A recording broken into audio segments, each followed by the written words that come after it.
Hello dear friends, स्वागत है आप सभी का हमारे YouTube channel R R tech with में। आज हम खंड 6 के बारे में पढ़ेंगे, जो इंटरशिप डायरी है बीएड सेकंड ईयर की। इसको किस तरीके से आपको फिल करना है वो आज हम जानकारी कंप्लीट हासिल करेंगे।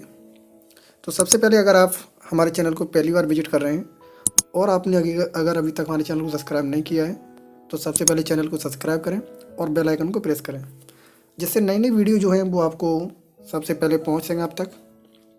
चलिए स्टार्ट करते हैं। खंड 6, इसका नाम है कच्चा कच की अवलोकन रिपोर्ट।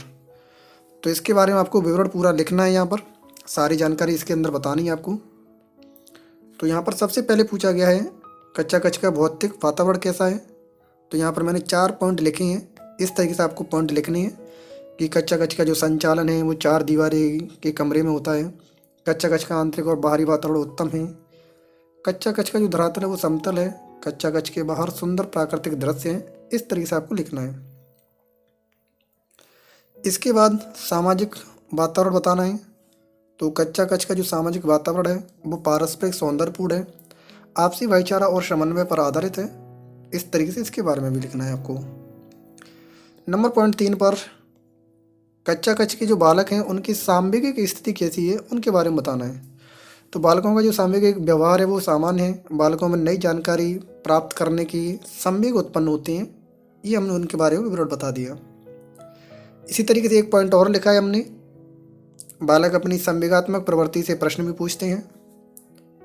पॉइंट नंबर 4, कच्चा कच के जो बालक हैं उनकी मानसिक स्थिति किस तरीके की है उसके बारे में यहाँ पर लिखना है। तो कच्चा कच में जो बालकों का ध्यान है वो अध्यापन करवाए जाने वाले के प्रति रहता है। बच्चे मानसिक रूप से दुरुस्त थे। बालक पढ़ाए गए जो पाठ हैं उनको समझ रहे हैं। तो इस तरह से उनका विवरण आपको लिखना है। पॉइंट नंबर 5, कच्चा कच के जो बालक हैं उनकी शारीरिक स्थिति किस तरीके की है। तो कच्चा कच में बालकों का जो शारीरिक है यानी जो शरीर है वो दिखने में काफ़ी सुडौल और स्वस्थ रहता है। बालकों की शारीरिक स्थिति उम्र के अनुसार उत्तम है। इस तरीके से आपको इनका विवरण लिखना है। नेक्स्ट पॉइंट में कच्चा कच में जो अध्यापक हैं उनकी बालकों के साथ अंतःक्रिया है उसके बारे में आपको बताना है। तो यहाँ पर हम बता रहे हैं कि अध्यापक का जो व्यवहार है वो सभी विद्यार्थियों के साथ अपनत्व और सहानुभूतिपूर्ण है। कमजोर बालकों के साथ व्यवहार अच्छा था। अध्यापक का व्यवहार सहयोगात्मक होता है जब बालक प्रश्न पूछते हैं। इसके बाद उनकी सामाजिक आर्थिक सांस्कृतिक जो शैक्षणिक प्रोफाइल है उसके बारे में यहाँ पर दिया गया है। तो यहाँ पर विद्यार्थी का नाम आप ले सकते हैं और विद्यालय का नाम यहाँ पर लिखना है, उनके पिता और उनकी माता, कोई भी एक विद्यार्थी का नाम यहाँ पर आप विवरण के रूप में लिख सकते हैं।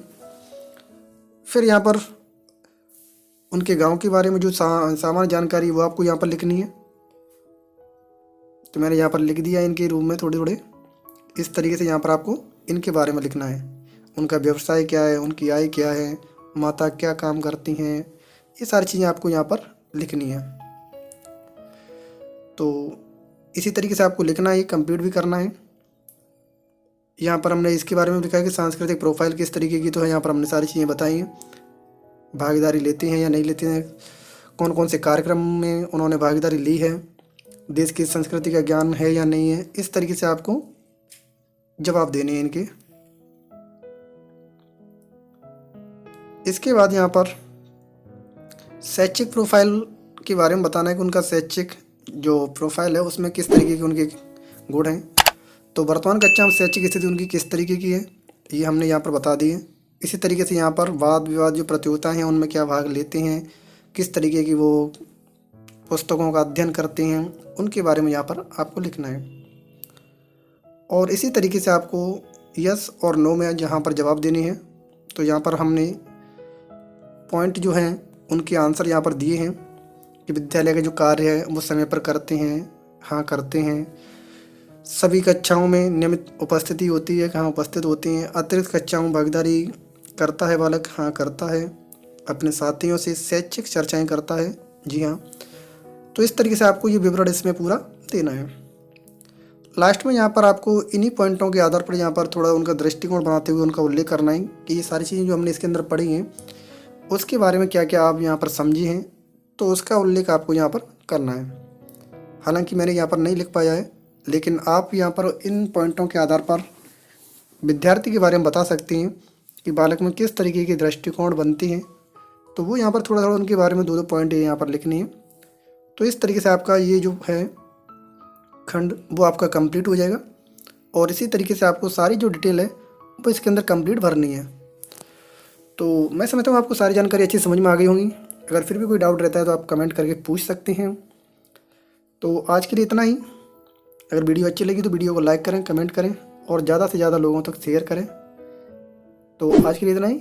कल फिर मिलते हैं एक और नई वीडियो के साथ। तब तक के लिए जय हिंद।